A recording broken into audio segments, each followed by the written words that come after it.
Mummy जी, मुझे तो नाश्ते में, लंच में, डिनर में, किसी भी टाइम या तो तीनों टाइम आलू टिक्की बर्गर मिल जाए बस, और लाइफ में चाहिए क्या। प्रेमा अपना माथा पीट कर रह जाती है। धीरे धीरे पूजा 2-3 तरह का खाना बनाना सीख जाती है।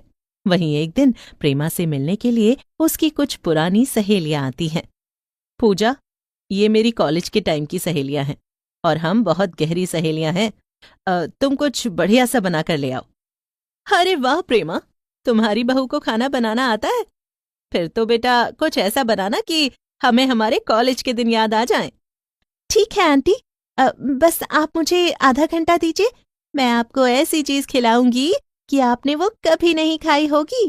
क्या बात है प्रेमा, तुम्हारी तो लॉटरी निकल गई। तुम भी तो कॉलेज टाइम में कितनी चटोरी होती थी, जब देखो बाहर चाट वाली दुकान पर ही खड़ी रहती थी। जरा धीरे बोलो, वो दिन कुछ और थे, तब मैं जवान लड़की थी, लेकिन अब मैं एक बहू की सास हूँ और सास का कोई रुतबा होता है। और पूजा तो रसोई में तुरंत ही पहुँच गई थी। उसने जल्दी जल्दी आलू उबाले, फटाफट टिक्की बनाई, बर्गर बनाया और सबके लिए आलू टिक्की बर्गर ले आई।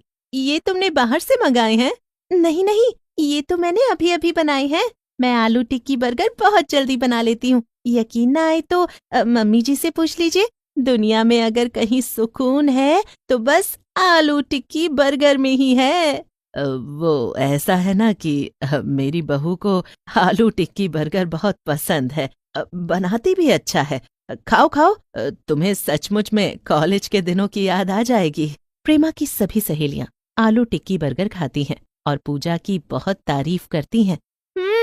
वाह वाह, क्या बात है, कमाल का आलू टिक्की बर्गर है ये। अगर तुम अपने इस शौक को बिजनेस बना लो तो क्या बात हो। फिर सब लोग चले जाते हैं। शाम को अंकित जब ऑफिस से आता है तो उसे भी आलू टिक्की बर्गर खाने के लिए मिलता है।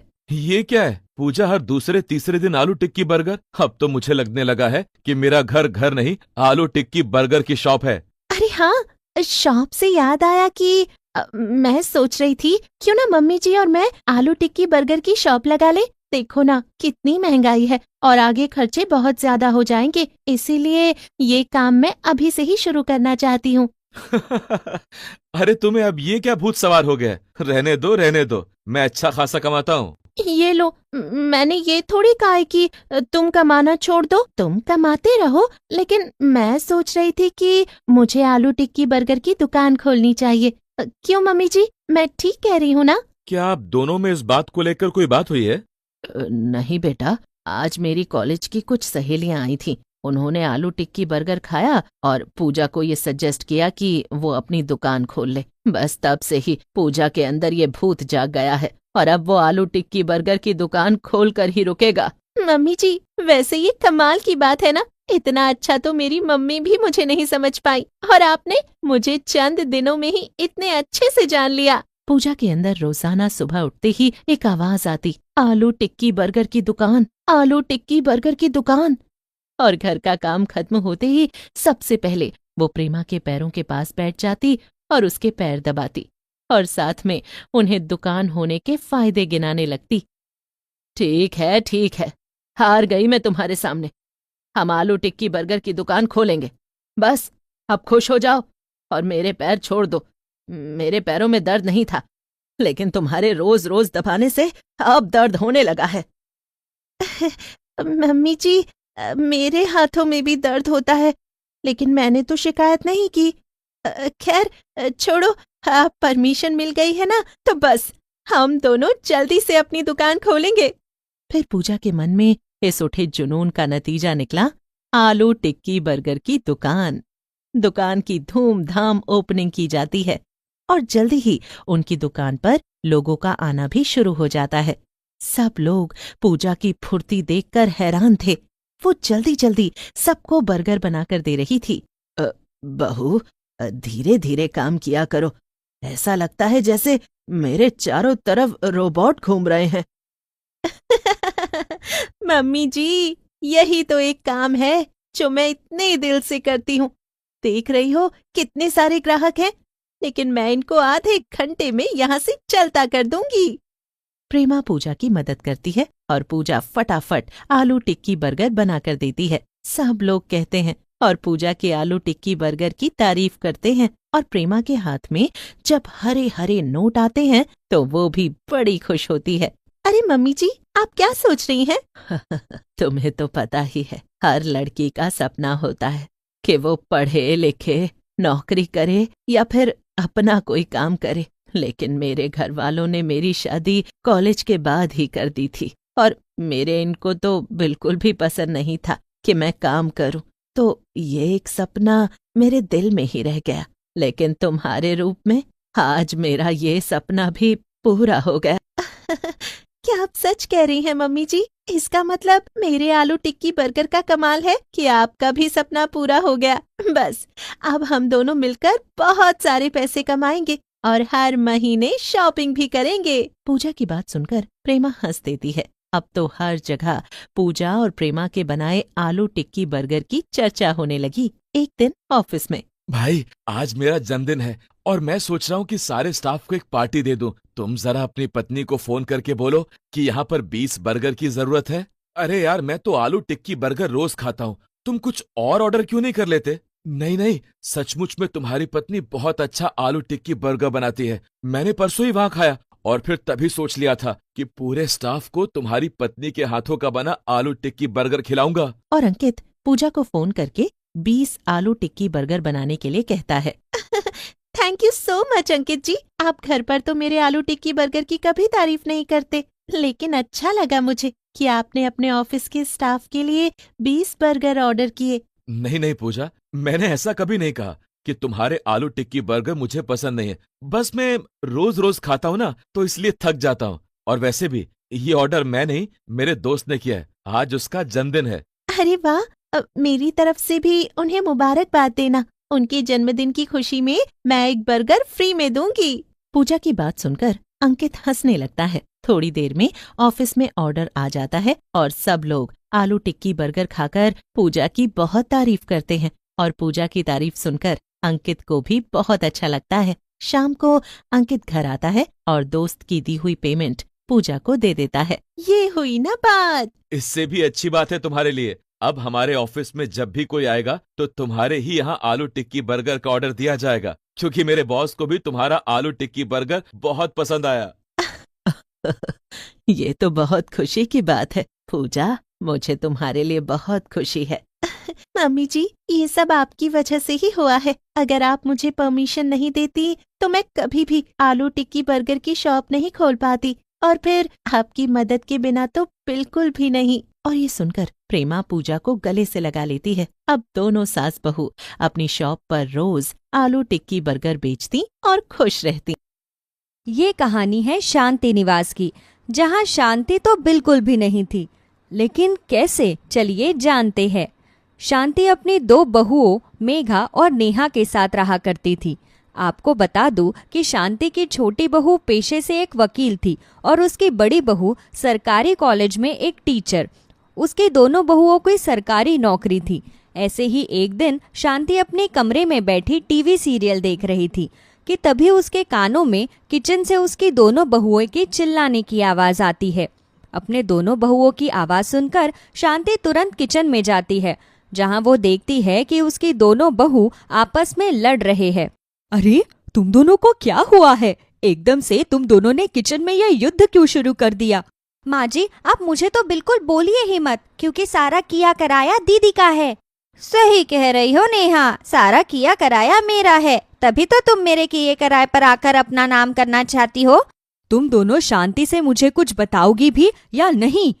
देखिए माँ जी, यहाँ पर मैं खाना बना रही थी, लेकिन आपकी छोटी और लाडली बहू आकर मेरे काम में अड़चन डाल रही है। बीच में बोलने के लिए माफी चाहूंगी, लेकिन मैं आपको बता दूं कि मैं आपको अड़चन में डालने नहीं आई थी। और माँ जी, खाना दीदी नहीं बल्कि मैं बनाने के लिए आई थी, लेकिन मैं किसी काम से अपने कमरे में चली गई क्योंकि मेरे पास एक केस की फाइल आ गई थी और मुझे उस फाइल को पढ़ना था। देखो नेहा, तुम अपने कोर्ट कचहरी का किस्सा घर में नहीं ला सकती। अरे, मैं अपने कॉलेज का काम कभी घर में लेकर आई हूँ नहीं ना? पर दीदी, आप मेरी तरह वकील नहीं हैं। वकील को हर समय पढ़ते रहना पड़ता है क्योंकि उनके पास अलग अलग तरह के केस आते हैं। अरे तुम दोनों लड़ना झगड़ना बंद करोगी या नहीं? हर समय आपस में लड़ती ही रहती हो। अपने अपने कामों को अपने तक क्यों नहीं रखती? क्यों किचन में अपनी होशियारी दिखाती हो तुम दोनों? लेकिन माँ जी मैंने। बस बहू, तू अपनी वकालत अपने पास ही रख। और मेघा बहू, तू भी थोड़ा कम बोलना सीख ले। माँ जी मैं अपनी कोई वकालत नहीं दिखा रही, क्योंकि मैं एक वकील हूँ, इसलिए मुझे हर चीज याद रहती है। मुझे अच्छे से याद है कि मैं 4:45 पर यहाँ आई थी और 5 मिनट में ही मैं अपनी केस फाइल को पढ़ने के लिए दोबारा अपने कमरे में चली गई थी। फिर मुझे यहाँ आते आते 6 बज गए। लेकिन जब मैं यहाँ आई तो मैंने दीदी को खाना बनाते हुए देखा। अब जब मेरे किए हुए पर दीदी खुद आकर खाना बना रही है तो इसमें मैं क्या करूँ? उनके घर में गृह युद्ध शुरू ही था कि तभी उसकी पड़ोसन अंजना उसके पास आती है और उससे कहती है, शांति बहन, लगता है तुम अपने घर में अपनी बहुओं की गुलाम बन गई हो। अरे माना कि तुम्हारी दोनों बहू की सरकारी नौकरी है, लेकिन इसका मतलब ये थोड़ी है कि तुम अपनी बहू की नौकरी करोगी। माफ करना अंजना आंटी, लेकिन आपको नहीं लगता कि आप हमारे घर के बीच में बोल रही है? अरे बहू, मैं कहाँ तुम्हारे बीच में बोल रही हूँ? अरे मैंने जो देखा मैं वही बोल रही हूँ। और ये मैंने नहीं बल्कि पूरा मोहल्ला बोलता है कि जब से शांति की दोनों सरकारी नौकरी वाली बहुएं आई हैं, तब से तो वो बेचारी घर से बाहर निकलती ही नहीं और ना ही अपने घर में बोल पाती है। आंटी जी मुझे मोहल्ले का तो पता नहीं, लेकिन अभी मैंने आपको बोलते हुए देखा है। क्या आपको नहीं पता कि दूसरों के घर में बोलने पर आपके ऊपर केस दर्ज हो सकता है? नेहा के मुंह से ऐसी बात सुनकर अंजना चुप हो जाती है। अरे अरे, ऐसे कैसे केस दर्ज हो जाएगा? मैं तुम्हारे बीच में कुछ बोल थोड़ी ना रही हूँ, मैं तो बस बता रही हूँ। आप हमें कुछ ना ही बताए तो ज्यादा अच्छा है, क्योंकि हम अच्छे से जानते हैं कि हमें क्या करना चाहिए। और वैसे आप यहाँ किस लिए आई थी, जरा ये भी तो बता दीजिए। मैं तो बस थोड़ी सी चीनी मांगने आई थी। तुम्हारे घर में कलेश होता देखा तो सोचा ना ही लूं भाई, क्या पता कल को तुम चीनी मांगने पर भी मेरे ऊपर केस दर्ज कर दो। वैसे भी तुम खुद एक वकील हो, अपने घर वालों का खुद केस लड़ने लगोगी और हमारा पूरा घर जेल में चक्की पीसेगा। आंटी आप यहीं रुकिए, मैं अभी आपके लिए चीनी लेकर आती हूँ। इतना बोलकर मेघा किचन से चीनी लेकर आती है और अंजना को दे देती है। अंजना के जाने के बाद मेघा हंसते हुए नेहा से कहती है, नेहा तुमने आंटी को डरा क्यों दिया? उन्हें डराना बहुत जरूरी था, क्योंकि मैंने देखा है कोई कुछ बोले या ना बोले वो लोगों के घरों में जरूर बोलती है और घर में फूट डालती है। उनका मुंह बंद करने के लिए कुछ ना कुछ तो करना ही था, इसलिए मैंने अपने दिमाग का इस्तेमाल किया। ठीक है, इन बातों को खत्म करो और चलो सीरियल देखने। मेरा सीरियल खत्म होने वाला है। माँ जी आप दोनों जाइए, मेरे पास एक नया केस आया है, मैं उसके बारे में थोड़ा पढ़ लेती हूँ। इतना बोलकर शांति और मेघा टीवी सीरियल देखने चली जाती है, तो वहीं नेहा अपने नए केस की जानकारी निकालने के लिए उस फाइल को पढ़ने चली जाती है। समय गुजरता है और गुजरते समय के साथ शांति के घर में आए दिन दोनों देवरानी जेठानी के बीच में किचन को लेकर कलेश होता रहता है। ऐसे ही एक दिन नेहा किचन से अपनी सास और जेठानी को आवाज लगाती है, माँ जी, दीदी जरा यहाँ आइए।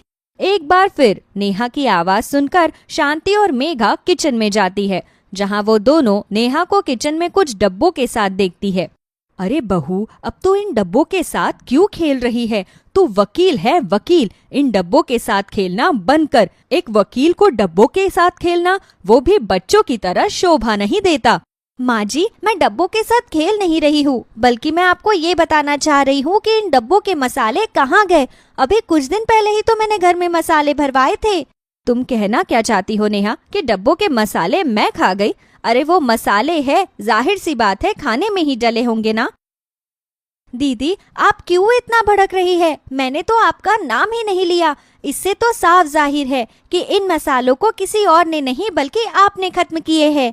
एक मसाले के पीछे शांति के घर में एक बार फिर से लड़ाई हो जाती है। ये देख शांति को बेहद गुस्सा आता है, लेकिन वो अपना गुस्सा कंट्रोल कर लेती है और चुपचाप वहां से चली जाती है। नेहा अपनी वकालत किचन में दिखाती है तो नेहा की वकालत से परेशान मेघा और शांति आपस में बैठकर बात करते हैं। माँ जी, नेहा ने हद पार कर दी है। ठीक है, माना कि वो एक वकील है, उसका शार्प माइंड है, लेकिन इसका मतलब ये नहीं है कि वो वकालत घर में या किचन में दिखाएगी। अरे किचन में सामान आता किस लिए है? अगर उस पर भी रोक टोक रहेगी तो ऐसा कैसे चलेगा? बता तो बिल्कुल सही कह रही है तू बहू, लेकिन मैं कर भी क्या सकती हूँ, तू भी तो कम नहीं है। माँ जी, मैं जैसी भी हूँ लेकिन मैं खाने पीने के मामले में ऐसी नहीं हूँ जैसी नेहा है। माँ जी, हमें नेहा को सबक सिखाना होगा। हमें उसे ये बताना ही होगा कि वो हर समय वकील नहीं बन सकती। उसकी एक अलग दुनिया है, उसका खुद का एक परिवार है। वो ऑफिशियल लाइफ को घर में नहीं ला सकती। तू बिल्कुल सही कह रही है बहू, लेकिन मुझे समझ नहीं आ रहा कि इसकी अकल ठिकाने लाए तो लाए कैसे। मेरे पास एक आइडिया है। इतना बोलकर मेघा अपनी सास के कान में कुछ फुसफुसाती है और वहां से उठकर चली जाती है। रात को जब नेहा कोर्ट से घर वापस आती है तो वो देखती है कि घर में अब तक खाना नहीं बना। ये देख नेहा अपनी सास शांति के पास जाती है। माँ जी, रात के 9 बज रहे हैं लेकिन खाना अब तक नहीं बना। आज घर में खाना बनेगा या नहीं? यही तो मैं तुझे पूछना चाह रही हूँ कि आज घर में खाना बनेगा भी या नहीं। अगर तू इसी तरह से लेट आती रहेगी तो घर में खाना कब बनाएगी? माँ जी, ये आप कैसी बातें कर रहे हैं? आपको पता है ना, मेरे पास अभी नया केस आया है तो मैं उसी में उलझी रहती हूँ। मुझे घर आते आते लेट हो जाता है कभी कभी। लेकिन बहू, जितना जरूरी तेरा काम है उतना ही जरूरी तेरा घर परिवार भी है। वो मुझे अच्छे से पता है, लेकिन दीदी भी तो घर में रहती है। वो क्या करती है? अरे वो भी तो खाना बना सकती है ना। लेकिन क्यों? वो क्यों बनाएगी खाना? अरे लेकिन जब वो खाना बनाती है तब तो कभी तेरे किचन में मसाले खत्म हो जाते हैं तो कभी तेरे किचन में कुछ और हो जाता है। घर में कलेश ना हो इसलिए मैंने इस घर का काम बांट दिया है। अब से चाहे सुबह हो या शाम किचन को तू ही संभालेगी। अपनी सास की बात सुनकर नेहा बहस करने लगती है और चुपचाप खाना बनाने लग जाती है। रात के 11:30 बज जाते हैं। तब नेहा सभी को खाना खाने के लिए बुलाती है, लेकिन कोई भी नहीं आता। आधे घंटे बाद शांति गुस्से में नेहा के पास आती है और उसके ऊपर भड़कते हुए कहती है, बहू, आज रात तू हमें खाना खाने को देगी या भूखी मारेगी? अगर तू हमें खाने को नहीं दे सकती तो साफ साफ बता दे, मैं बाहर से कुछ मंगवा लूंगी। लेकिन माँ जी, मैंने तो आप सभी को खाने पर बुलाया था, पर आप में से कोई भी नहीं आया। मैं यहाँ तेरे कोर्ट की कोई जज नहीं हूँ जो तेरी बात सुनूं। तू झूठ पर झूठ बोले और मैं तेरे झूठ पर पर्दा डालती रहूं। इतना बोलकर शांति वहां से जाने लगती है, पर तभी वहां पर मेघा आती है और अपनी सास को समझाकर खाना खाने को कहती है। इस तरह रात के 12 बजे सभी लोग खाना खाते हैं। समय गुजरता है और शांति नेहा के लिए स्ट्रिक्ट हो जाती है। शांति का ऐसा कठोर व्यवहार देखकर नेहा भी अब अपनी सास को शिकायत का कोई मौका नहीं देती, लेकिन उसके बाद भी शांति नेहा पर भड़कती रहती। ये देख नेहा को काफी दुख होता है, तो नेहा को इतना दुखी देख मेघा उसके पास जाती है। वो उसको समझाते हुए सारी बात बताती है। नेहा, तुम ही देखो, इतना कुछ होने के बाद भी माँ जी कुछ नहीं कहती थी, लेकिन तुम ना तो खाना बनाना चाहती थी और ना ही किचन का सामान खत्म होने देना चाहती थी। ऐसे घर नहीं चलता। तुम्हें लगता था कि मैं चीजें बर्बाद करती हूँ, लेकिन ऐसा कुछ नहीं है। दीदी, मुझे आपकी बात समझ आ गई है, लेकिन अब जब मैं घर में खाना बनाती हूँ तो मुझे पता चल रहा है कि खाना बनता है तो वहाँ सामान भी खर्च होता है। मैंने अपनी वकालत किचन में छोड़ दी है, लेकिन फिर भी तुम चिंता मत करो नेहा, माँ जी तुमसे नाराज नहीं है, बल्कि वो तुम्हें सबक सिखाने के लिए स्ट्रिक्ट हुई थी। एक बार तुम माँ जी को सॉरी बोल दो, उसके बाद देखो सब कुछ नॉर्मल हो जाएगा। जैसा मेघा कहती है वैसे ही नेहा करती है, जिसके बाद सब कुछ नॉर्मल हो जाता है। नेहा की सास उसे माफ कर देती है और इस तरह सब कुछ पहले की तरह बिल्कुल ठीक हो जाता है।